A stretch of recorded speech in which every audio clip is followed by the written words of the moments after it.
Помню, в детстве была какая-то странная хрень с окнами. Просыпаюсь я от стука в окно. Подхожу я к этому окну и смотрю, кто там стучит, да так громко. Думал, оно с треском вылетит. Я был сильно удивлен, когда я только подошел ближе, и тот, кто там был, резко перестает стучать. Это не все, он начал стучать в другое окно. И так по кругу. То в это, то в другое. Почему же никто из взрослых так и не посмотрел, кто там долбит по окнам среди ночи?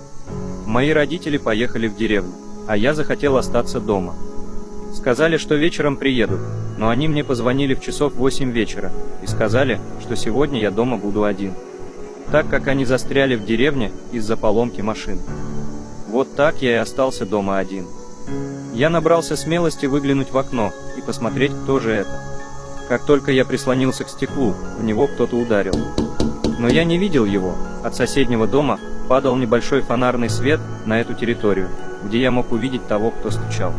Но я просто не видел его, как будто кто-то невидимый. Хотите продолжение, напишите в комментариях.